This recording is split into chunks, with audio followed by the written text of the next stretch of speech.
It is the News Blitz with Randy Wang on Talk Radio 790 KABC. We're here every single day from 5 to 6 talking about the local issues that matter to you most and taking your phone calls at 800-222-KABC, 1-800-222-5222. And, of course, you can email me about anything and everything, randykabc@gmail.com. That's randykabc@gmail.com. We are getting real close to Memorial Day weekend, although if you look outside, at least in the LA County area, it certainly doesn't feel like it. It's been gloomy and cloudy and cold all week, which is good soup weather, which is great for me because I'm still recovering from a cold, but it certainly doesn't feel like the kickoff to summer. Now, next week, things are going to start getting a lot nicer. We're going to start moving into the 70s, moving into the 80s, and then it's going to be what we all expect in the late spring, early summer. Party weather, beach weather, pool weather. I mean, one of the beautiful things about living in Southern California is theoretically 320 days out of the year, it's warm enough for you to jump in the pool. Of course, I don't have a pool in my home in this neighborhood. There's a few houses in this neighborhood that do have a pool, including our friends who live 10 doors down, and they've got the exact same floor plan as us, except they've got a big pool in the backyard. And needless to say, that is the party house for the whole neighborhood, and we love those people. But every once in a while, I do get kind of jealous that I can't just jump in my backyard and go enjoy one of the things that's great about Southern California. Now, there are alternatives. In fact, this is something that I swear I thought of 10 years ago, but I bet you I wasn't the only one. I bet out of everybody listening, 1 out of every 4 people thought they came up with this idea first. But there is a service out there, kind of like Airbnb, kind of like Uber, but specifically for renting somebody's pool. And it's called Swimply. I swear, I could pull up a podcast from 10 years ago where I was talking about this, but I wanted to call it Poolber. But you know what? I never did anything with it. I'm sure plenty of people have all had this idea. Well, somebody did it. I have done this a couple of times, and it's pretty interesting. So you open up the app. It goes through a map of your local area. So for me, it'd be the West Valley, Encino, Reseda, Lake Balboa. And it shows people that are listing their homes, and you don't rent the house. You just rent the pool. And you can check to see, do they have outside access so I don't have to walk through somebody's house? Do they have a separate outdoor bathroom? That one is very important. Otherwise, it's going to get real awkward after you've been there for an hour or two. But you look at what they're charging per hour. Sometimes it could be as low as $30 an hour. Sometimes for the really nice ones, it's $80, $90, $100 an hour. But if you're going for 2 hours and you want to have a couple of friends over, it's pretty swanky. Like, we rented a pool in a neighborhood in Encino, and we felt like ballers. Everything was private. We even had like speakers we could use. We brought our own wine. We brought our own water. We brought our own snacks. It was a good time. I would definitely do it again. Although, after seeing this story, I'm a little concerned for anybody out there who is a homeowner with a pool, because apparently your pool could be listed on this website and you don't even know. And that's what happened to one couple with their home in Santa Barbara. So it's time for another cautionary tale here on the News Blitz, where we tell you about the latest scams that are out there. There are scammers that are renting out people's pools on Swimply, and the homeowner doesn't even know. For more on this, let's go to NBC4. Well, imagine strangers swimming in your backyard pool while you're not home, or maybe barbecuing on your patio, all because a fraudster listed your property for rent and then pocketed the money. It happened to one Santa Barbara couple, and the I-Team learned it could happen to you, too. Eric Thune and his wife, Catalin, recently retired to Santa Barbara. Finally decided to pull the rip. Must be nice. I'd like to retire to Santa Barbara. Finally decided to pull the ripcord and move out of the Bay Area. They put their Northern California home on the market. Then about a week later, something odd happened. I get a text from my pool guy saying, "Do you know there's people at your pool?" That's got to be a weird text to get. So they don't know anything about this app, and I don't think that many people know about it. It's not that popular yet. I have used it, but, I was specifically searching for something like this. But this couple, they haven't even moved into their house yet, but they've got it all set up. The pool guy calls and says, "Hey, do you know there's people having a swim enjoying themselves in your backyard? That's got to be uncomfortable. Eric's home security camera spotted a family heading to his backyard pool where they soaked up the sun. My mind was spinning. It was crazy to hear that, it's a violation, right? I mean, this is your property. You don't expect to hear that people that you don't know are there. Eric's pool guy put the family on the phone. They told Eric they'd rented his pool through Swimply, a site where you can rent private backyards by the hour. He said your pool is listed there. And you can rent more than just your pool. If you've got a basketball court or a tennis court, you could rent that. You got a gazebo, you want to rent that. It's a very interesting service, although I got to imagine most homeowners, this is not worth the couple extra bucks that you're going to make from this. But, if you don't mind and you have separate entrances, it could be a fun way to, make up those power bills. A site where you can rent private backyards by the hour. He said, your pool is listed there. And I said, no, it's not. You're trespassing. You need to leave or I'm going to call the police. But sure enough, Eric's pool was listed on Swimply, but he didn't do it. Apparently, a crook posted Eric's pool, snatching pictures of it from real estate sites to pocket the $46 an hour rental fee. Okay, there is the first thing that we need to know about this story to make sure that something like this doesn't happen to you for a whole bunch of different scams. You would be well advised to look up and put your address in on Redfin or Zillow or any of these real estate apps and see if they have a bunch of pictures of your house, because somebody could use them for nefarious purposes. Now, as an added bonus, if you go through some of these apps, you might see the pictures that were taken in your house before you bought it. And in fact, when I look up my address, I can see what the original paint job was of this house. This home that I'm in now was built in 1957, and most of the interior was pink. It's fascinating. Apparently, a crook posted Eric's pool, snatching pictures of it from real estate sites to pocket the $46 an hour rental fee. I'm shocked, right? How could somebody post a listing without verifying that they actually own the property? Yeah, that would seem like, with the world of two-factor authentication that we're in, that would be the first step. Hey, I've got a listing of a pool in my backyard. You actually live there. This is your home. That should be the first step, you'd think. Post a listing without verifying that they actually own the property. There's just this inherent trust that a lot of people seem to have when it comes to these apps, whether it's the Airbnbs or it's Swimply or whatever. Even think about Lyft and Uber. It's not weird now, but 10 years ago, think how weird it would be to just get into a stranger's car because they pick you up. But the internet has normalized a lot of things that used to seem really weird. Post a listing without verifying that they actually own the property. A good question. We asked Swimply that too. The answer? They don't confirm the person listing the property owns it. But Swimply did say once a listing is posted, it's not immediately searchable on its site. First, the company uses fraud detection to catch bogus listings, which are removed within 24 to 48 hours. But they didn't catch that one, where somebody did not post it, and it was somebody else grabbing a bunch of pictures they didn't own from a real estate website and saying, here's my pool. Give me $60 an hour, please. But that didn't happen for Eric. And Swimply didn't remove his fake listing until he reached out to NBC. They can talk to the... Again, I have to constantly point this out. Your local news, your local television news, your local radio news, maybe the paper, but really your local television news has some incredible power out there.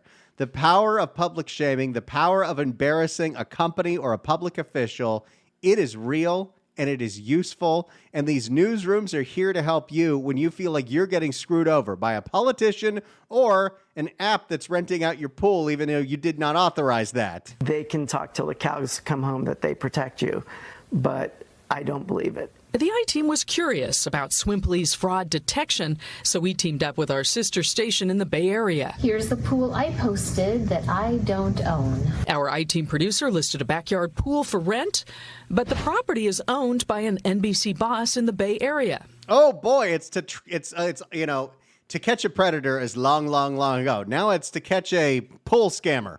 In turn, Not as exciting, but I'm here for it. I'm going to try to post a listing. A Bay Area intern posted our producer's LA rooftop patio for rent. She grabbed the image from the real estate site Zillow. It's asking me to finish listing. Both properties were listed and immediately searchable on Swimply's site. Wait a second. Swimply says that they do all the third-party verification and fraud detection, and no, they don't. And immediately searchable on Swimply's site. The listings were there for weeks. I think that's appalling, to be honest, that they can take listings for pools that they've never confirmed that somebody owns that property. We asked, By the way, this is another reason to be very careful about posting vacation pictures when you're on vacation. Because somebody who might, for nefarious purposes, know where you live, knows that you're not going to be home for 2 weeks, and you got a pool, this would be the perfect crime, the perfect opportunity. Heck, if they had keys to your house, they'd Airbnb it. Don't post your vacation pictures till you're back from vacation. I've been back from Puerto Rico for 6 days. I still haven't posted any pictures, but they're coming because I got to show everyone my mofongo. we asked Swimply what happened. It said the company's extreme growth resulted in some instances of fraud slipping through its cracks. It insisted fake listings are extremely uncommon, and it's committed to catching fraudsters. Well, you're saying that, but we've got the one guy who this happened to, and then NBC did 2 other trick listings, and Swimply never caught that. That's not good. And I've used this company. I liked it. I had a great experience. Although I will tell you, and I'm sure this happens with Airbnb, I'm sure this happens with Lyft and Uber, the people who I rented the pool from for 2 hours afterwards said, hey, here's our phone number. Next time, let's do this off the books. I'd like to keep 100% of that money. To help do that, it said it's added additional safeguards, like adding a button so users can easily flag suspicious activity. I don't own this pool. But even after this response from Swimply, our fake listings were still on the site until we finally took them down. Eric says it's a warning for all homeowners. I just want people to know that this, especially if you've got your home for sale, you need to watch out for this. A lot of times properties are vacant for a long time. Well, especially in this market. I cannot fathom the idea of trying to buy a house in this market right now. I do pretty well. My wife does pretty well. We've got a 2% interest rate, and it's a struggle to make this mortgage. There is no way in hell I could afford to live in the house that I'm in. I could afford to live in a house half the size of this, and I don't live in a big house with the interest rates they are today. I don't know how people do it. It is scary out there. Now, here's an easy way to protect your property. You can remove photos of your home from real estate sites, and we have step-by-step information for you about how to do that on our website, NBCLA.com. This should help keep you safe from this scam or others like it. So just another thing to watch out for, if you happen to be a homeowner that's got a pool, people could be downloading pictures of your house from real estate websites and listing your pool on this website and cashing in. And unless you notice, you might have people partying in your backyard right now. You better go check. Make sure nobody's having a backyard barbecue at your expense. But just a little piece of advice. And the people in this report are totally right. Things that you can do. Make sure that there's not a bunch of pictures of your house if you're not in the middle of selling it, because that's not helping anybody. There's no reason for it. Save them on your phone so you have them, and don't post that you're ever going on vacation. Don't post that you're on vacation. Don't say, hey, I'll be home in 2 weeks. Somebody on social media might be doing something bad, or somebody who sees it could do something bad. But, this is all beyond the point. I thought about this story today because I do think about the fact that I get a little jealous of the fact that I don't have a pool. And I don't have a kiddie pool. I don't have a Toys R Us pool. I don't know if you can call it that anymore. Toys R Us is out of business. And I don't have an in-ground pool. So if I want to go swimming, I've got to use one of these services, or I've got to beg my friends down the street to throw a party. Not really a whole lot of options. I mean, I could go to the Y, and I was doing that for a while because there's a YMCA down the street, and I'm like, I'm going to do my swimming there. They put so much chlorine in that pool, and it is just too much of a hassle to go all the way down there just for some swimming. I did it pretty consistently for a couple weeks, but that's not a realistic plan. And I love swimming. I love it. I was very blessed as a child to grow up in a neighborhood where you had one big giant pool for the whole neighborhood. Boy, Valencia is a well-planned community. I think it's too hot and windy out there and there's too much traffic, but boy, is it well-planned. The paseos, the neighborhoods that have the big association pools. Heck, I was part of the swim team at 8 years old. I love swimming. One of the things I love doing on my vacation in Puerto Rico, we went to the beach every day and I did a lot of swimming. I'd love to be doing some swimming. And, you know, I don't need a pool that's big enough to do lap swimming. I'd also just like to float in one. Maybe have a cocktail or two. Maybe put an inner tube in the pool, and then I can pretend like I'm floating on the Frio. But I don't think that life's for me right now. Because realistically, there are a few options for me to get a pool. I could move, except that's not happening anytime soon with these interest rates. At 2%, I'm locked in. I'm not going anywhere. I'm going to stay in this house for a very long time. I could get an above ground pool, which I have done before. In fact, when I lived with my wife in Burbank, I had bought a pretty large above ground pool and had it for a whole summer. It was a great time. It is a lot of maintenance. It is a lot of work. Now, I've heard it's gotten a lot easier. You don't have to worry about treating the water every day and shocking it. But boy, oh boy, it is something you got to work on every single day, treating that water, putting in the right amount of bleach. And then, this is a true story. We had a roommate, and I pissed off the roommate. And to get revenge on me, the roommate unplugged my pool filter. And I didn't notice for a day or two. And my pool turned green. I'm still kind of scarred from that experience. So I'm left with only one other option. If I don't want to go that and I don't want to move, I got to dig a pool in my backyard. And every time I even think to look into it, even if we're just talking about a small little cocktail pool, the expense looks insane. I mean, I've got a friend down the street that's doing that to her backyard, and the process is taking over a year, and the costs just keep adding up and up and up and up and up. And I don't know if that's really worth it. Maybe it is. I don't know. But I really would like to have some swimming in my life. All of these options don't seem like the greatest options. Maybe I'll go on the Swimply, but I'll just double check, triple check that it's not a home that's being listed nefariously. It's the News Blitz with Randy Wang on Talk Radio 790 KABC. 800-222-KABC is the phone number. 1-800-222-5222. Hey, let's do this a little early today. 790 KABC welcomes Sarah McLachlan to the Hollywood Bowl on May 31st. That's next Friday. Tickets are on sale now at Ticketmaster.com, but right now, caller number 9 at 1-888-790-5222 gets a pair of tickets to the show. Tickets furnished by Live Nation. Good luck dialing. If you'd like to email us, you can always do so. randykabc@gmail.com. That's randykabc@gmail.com. Susan writes in at randykabc@gmail.com. Don't announce your vacation. Hey, Randy, I agree. Don't announce when you're on vacation, but don't you and John say when you're off? That's true. But I would say that's different than posting it on social media, because I'm pretty sure none of you people know where I live. And if we didn't tell you we're on vacation, you'd be asking all kinds of questions about how you're 100% sure we got fired. But great point. When we come back, an attack at a volcano. How could this be? It's the News Blitz with Randy Wang on KABC. It is the News Blitz with Randy Wang at Talk Radio 790 KABC. We're here every single day from 5 to 6 talking about the local issues that matter to you most and taking your phone calls at 800-222-KABC, 1-800-222-5222. You can email me as well, randykabc@gmail.com. That's randykabc@gmail.com. As somebody that spent 6 months working as a waiter at a TGI Fridays and 4 years working as a fast food worker at Six Flags Magic Mountain, I always have a soft spot in my heart anytime I see stories about people working in restaurants, especially when they get attacked by a-hole customers. And that's what happened to one guy working at a volcano.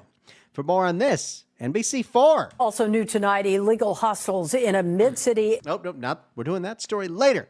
Let's do this story now. New tonight, a restaurant worker is attacked and beaten by a customer in downtown L.A. Security video captured this disturbing moment here. NBC4's Robert Kovacic spoke with the victim tonight. He is live in downtown L.A. with more. Robert? Specifically, Colleen, we are live at LAPD headquarters. The attack happened at a restaurant just about a mile from here, a restaurant that boasts about 6 locations in Southern California. That's it? I figured there were way more Volcanoes. I can think of 2 that are near me. A restaurant that boasts about 6 locations in Southern California. We walked into Volcano and were told no comment. However, a 23-year-old employee sharing the story tonight of what happened to him.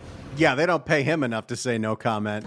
Kevin Oxlage dreams of one day opening his own restaurant named after his mother.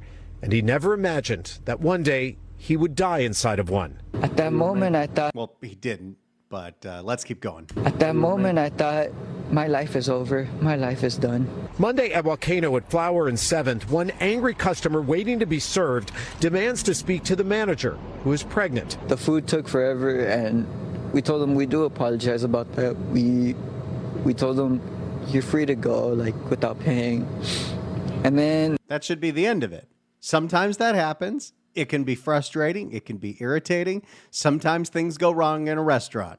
Don't believe me? Go watch The Bear. And then when on his way out, he just started mumbling to my coworker that they're not good people. They're not people that know how to run a restaurant. That's when I told him, hey, come on, man. She's pregnant. Learn how to respect.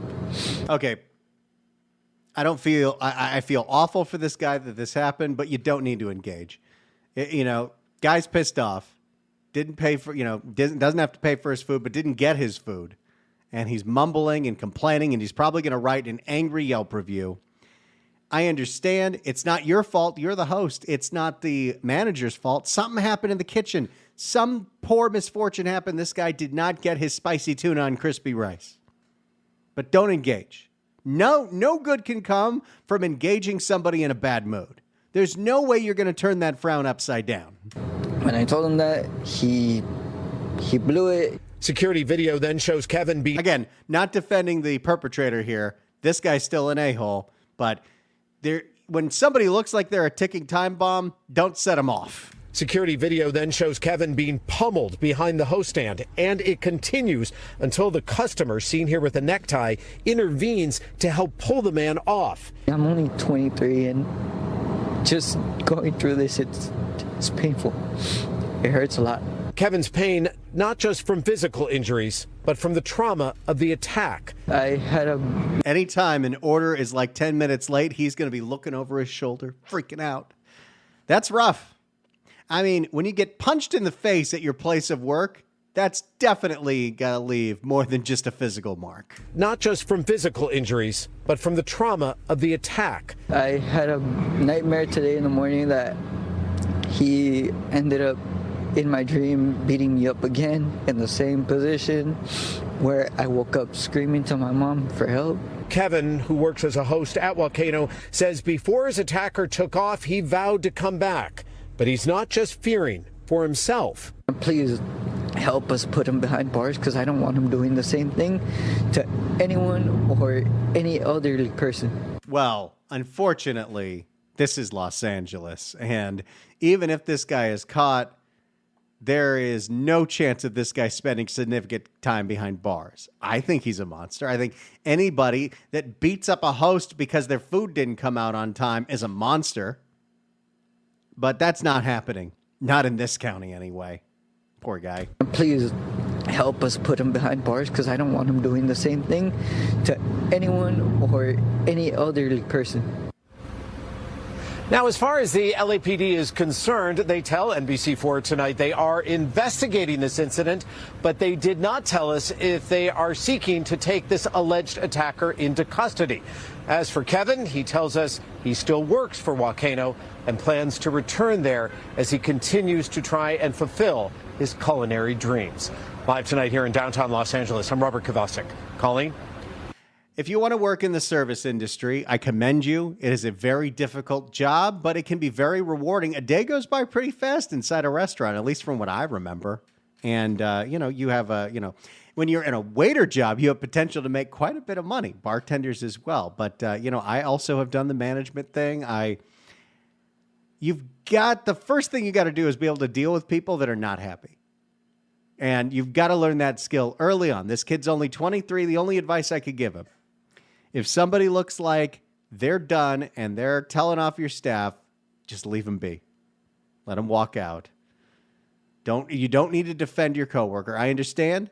You want to stand up. You want to be the gallant hero, but let the a-hole customer be the a-hole customer. Let them walk out. Let them write the negative review, but don't engage with somebody that's all the way pissed off.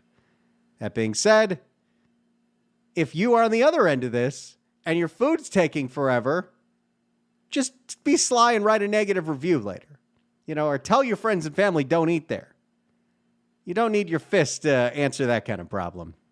But that's just what's going on here. Another day in Southern California. It's the News Blitz with Randy Wang on Talk Radio 790 KABC. It's the News Blitz with Randy Wang on Talk Radio 790 KABC. If you'd like to email me, you can do so at randykabc@gmail.com. That's randykabc@gmail.com. Ed sent this one in at 5:59 yesterday for our Lyft and Uber topic, so he didn't get a chance to chime in, but because he had such a different perspective, I thought I'd update you on it right now. So yesterday we took calls from gig workers, Lyft and Uber drivers, how they felt about their jobs in the current economy with Prop 22 being challenged in the California Supreme Court. We had a lot of people that called in that said it's not working out for them. They're not making as much money as they used to.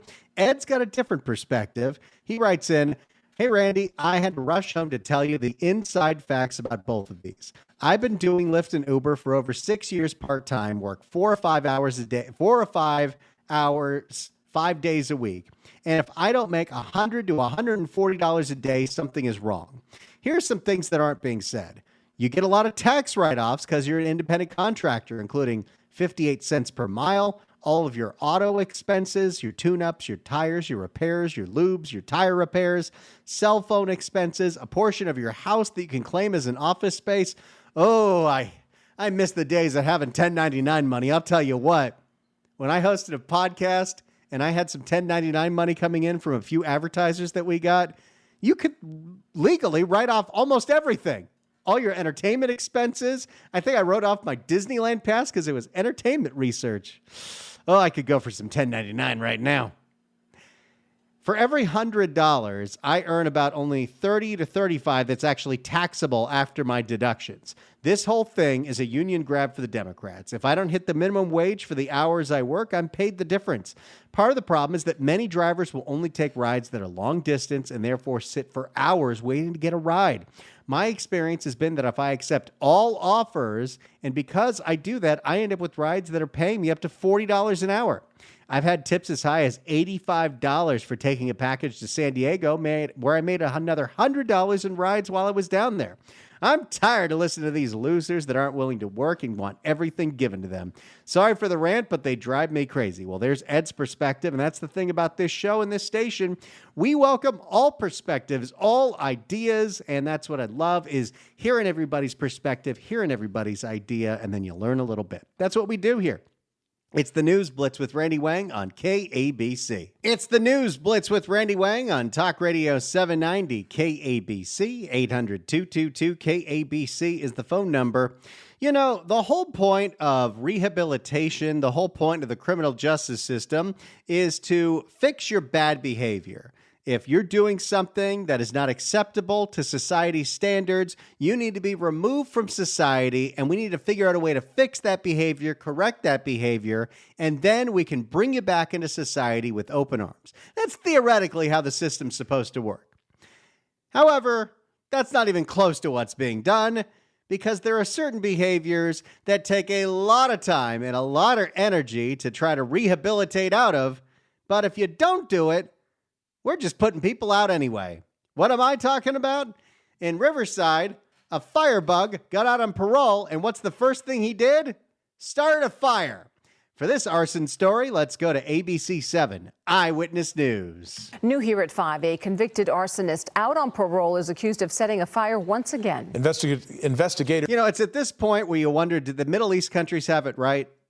If you're an arsonist, if you can't stop lighting fires, do we need to take away your thumb so you can't use a lighter? Investigators in Riverside say the same man started previous fires that caused more than $1.5 million in damage. Inland Empire Bureau Chief Rob McMillan live in Riverside, where firefighters say the man poses a threat to public safety. Rob. Well, you can imagine the frustration for investigators. This suspect, already convicted of arson for setting 2 fires back in 2022, granted I feel like 2 years is not nearly long enough to get the arson out of somebody's brain. That takes severe, not only criminal time, but I think you got to be in a mental hospital, because we know what's going on with arsonists, right? It's not just that they need to burn things down. They get a certain thrill out of it.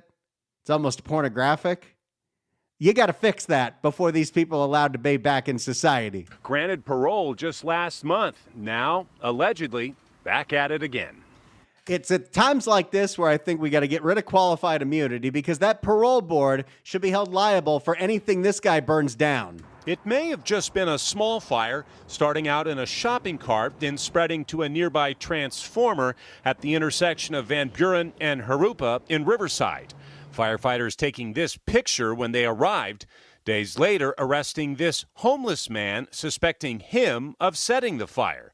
But when they ran his name... Also, other thing. Why are we paroling people that have no place to go? You know they're going to end up on the streets. You know this guy's mentally ill because he's a firebug. You know, if you're going to let people out, maybe there should be, a work release program, some place for this guy to go, a half-away house. What's the point of emptying the jails if you're just emptying them out of the streets? You're just making all of us less safe. But when they ran his name, 39-year-old George Alexander Hill, they realized they've dealt with him before. Yeah, unfortunately, we are aware of the individual due to a previous arrest that we did back in 2022. You see, Hill was convicted of starting 2 other fires in the city nearly 2 years ago. You can see him in this video setting fire to the side of a Walmart store. That blaze quickly spreading before being put out by firefighters. Then, just 2 months later, another fire, this one set outside a toy store, both fires causing... This guy's got a retail buzz. Both fires causing approximately $1.6 million in damage. And I wonder why the state is so uninsurable, because we're letting firebugs back out on the street after under 2 years of prison time for causing millions of dollars in damage and fires. Hill pleaded guilty just last month. He was released almost immediately. Don't you dare say that arson counts as a nonviolent felony in the world of AB 109. That's the last thing I want to hear in this story. Hill pleaded guilty just last month. He was released almost immediately, placed on parole.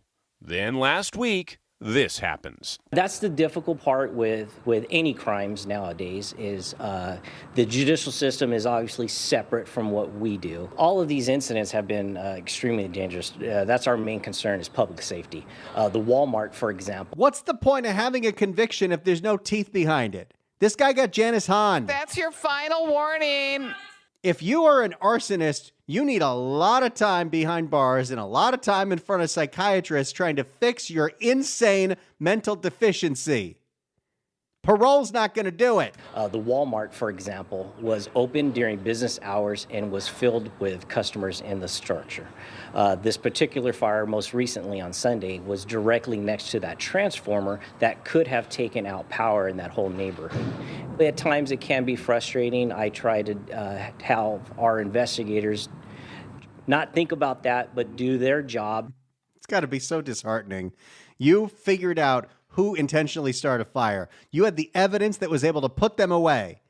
And they didn't spend any time in prison because that whole side of the equation makes no sense. Now, Hill was sentenced by a judge last month to 2 years, 8 months in state prison. But because he'd been behind bars pretty much ever since his arrest in 2022, plus credit for good behavior, that explains why he was paroled pretty much immediately. Unacceptable. Of course he's not going to start any fires in prison. They didn't give him any matches. Thanks so much for tuning in, everybody. So happy to be here. It's a dream come true to do this every single day. It's going to be a happy hour Friday tomorrow. Very excited about that. I'll tell you all about Puerto Rico. Maybe we'll talk beaches. But I'm so happy to see you every single day. I'm here 5 to 6 every day right here on Talk Radio 790 KABC.